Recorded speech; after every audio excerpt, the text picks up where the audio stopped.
அனைவருக்கும் வணக்கம். இன்றைக்கி நம்ம இந்த அறிவும் ஆன்மீகம் ஜோதிடம் என்ற சேனலில் பஞ்சாங்கம்னா என்னன்றதை நம்ம இன்றைக்கி பார்க்க போகிறோம். சரிங்களா? பஞ்சாங்கம் அப்படின்றது பஞ்ச அங்கங்களை கொண்டது. அந்த பஞ்ச அங்கங்கள் என்னென்ன அப்படின்னா நாள், நட்சத்திரம், திதி, யோகம், கரணம். இதுதாங்க இந்த பஞ்சாங்கங்கள். ஓகேங்களா? இந்த நாளுன்றது கிழமையை குறிக்கும். இந்த கிழமையை நம்ம டெய்லி நம்ம பஞ்சாங்கம் படிக்கிறதுனால என்ன நன்மைன்னு இப்போ பார்க்கலாம். ஓகேங்களா? நான் அந்த நாளுன்றது கிழமை. இந்த கிழமையை சொல்கிறதுனால நம்மளுடைய ஆயுள் அதிகரிக்குங்க. அதுக்கு அடுத்து நட்சத்திரம். இந்த நட்சத்திரத்தை சொல்கிறதுனால நம்மளுடைய பாவங்கள்லாம் குறையுங்க. அதுக்கடுத்து திதி. இந்த திதியை சொல்கிறதுனால நம்மளுக்கு ஐஸ்வர்யங்கள் கிடைக்க வாய்ப்புகள் அதிகம் இருக்குங்க. அதுக்கடுத்து நாமயோகம். அந்த நாமயோகத்தை 27 நாமயோகங்கள் இருக்கும். அந்த நாமயோகத்தை சொல்கிறது நம்மளுடைய வியாதிகள் குணமாக வாய்ப்புகள் இருக்குங்க. அதேமாதிரி கடைசியாக பார்த்தா கரணம்.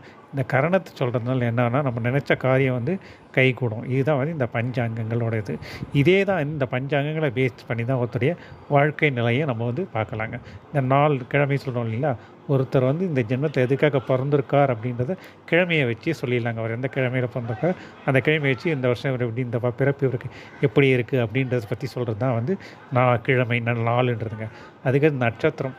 நட்சத்திரம் அப்படின்றது இவர் இந்த இதில் எப்படி இவருடைய வாழ்க்கை நிலைகள்லாம் எப்படி இருக்கும் அப்படின்றத நட்சத்திரத்தை பற்றி இவங்க சொல்லிடலாங்க. ஓகேங்களா? திதி அப்படின்றது என்ன அப்படின்னா இவருக்கு இந்த வருஷம் இந்த இந்த பிறப்பில் இவருக்கு கிடைக்கக்கூடிய நன்மை தீமைகள்லாம் என்ன அப்படின்றத பற்றி திதியை வச்சு நம்ம சொல்லிடலாங்க. ஓகேங்களா? அதுக்கு அடுத்து நாமயோகம்.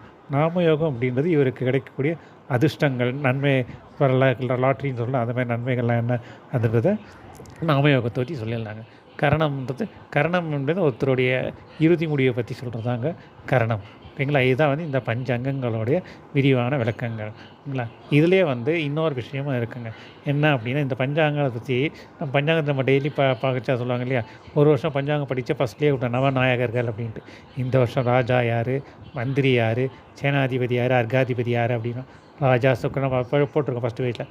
ராஜா சுக்ரன் சனி செவ்வாய் மந்திரி அப்படின்னு போட்டிருக்கோம் இல்லைங்களா? இந்த ராஜா மந்திரி எப்படி நம்ம கண்டுபிடிக்கிறதுன்ற ஒரு தகவலோடு இந்த இதை முடிக்கலாங்க. ஓகேங்களா? இந்த ராஜா ஒரு வருஷம் அந்த வருஷத்துக்கான ராஜா யார், மந்திரி யாருன்றது சிம்பிளாக ஈஸியாக தெரிஞ்சுக்கலாங்க.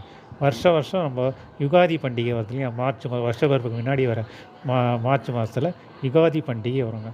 அந்த யுகாதி பண்டிகை எந்த கிழமையில் வருதோ அந்த கிழமை தான் அந்த வருஷ பிறப்பினுடைய ராஜாவாக கருதப்படுவாருங்க. ஓகேங்களா? அதே மாதிரி அந்த வருஷம் பிறந்தவொடனே அந்த வருஷ பிறப்பு தமிழ் வருஷம் பிறக்குதுங்களா? அது எந்த கிழமையில் பிறக்குதோ அந்த கிழமை அதிபதி தான் அந்த வருஷத்தின் மந்திரியாக வருவார். இப்போ உதாரணத்துக்கு இந்த வருஷம் பார்த்திங்க அப்படின்னா யுகாதி பண்டிகை மார்ச் மாதத்தில் அது பார்த்திங்கன்னா செவ்வாய்க்கிழமை வந்ததுங்க. அப்போது இந்த குரோதி வருஷத்து ராஜா யார் அப்படின்னா செவ்வாய் பகவான் தான் வருவார். அதேமாதிரி மந்திரி பார்த்திங்கன்னா தமிழ் வருஷம் எப்போ பிறந்தால் 13 சனிக்கிழமை நைட்டே வந்துடுச்சு. சரிங்களா? அப்போ அது கிழமை அதிபதி சனி. இப்போ இந்த வருஷம் மந்திரி யார், சனி. ஓகேங்களா? இதுதான் இவங்க தான் இந்த வருஷம் இந்த ஃபுல்லாக ஆளுமை கிரகங்களாக கருதப்படுவாங்க. இந்த ராஜா மந்திரியும் இப்போ எப்படி இருக்காங்கன்ற பேஸ் பண்ணி இந்த பொது பலன் நம்ம சொல்கிறோம் இல்லைங்களா?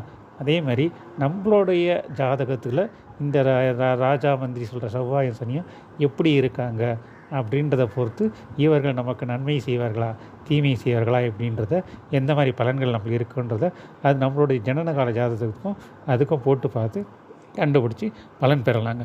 சரிங்களா? இது இன்றைக்கி நம்ம இதை பஞ்சாங்கம் என்னதை பார்த்துருக்கோம். அடுத்த தலைப்பில் ஒரு நல்ல விஷயத்தில் உங்களை நான் சந்திக்கிறேன். நன்றி, வணக்கம்.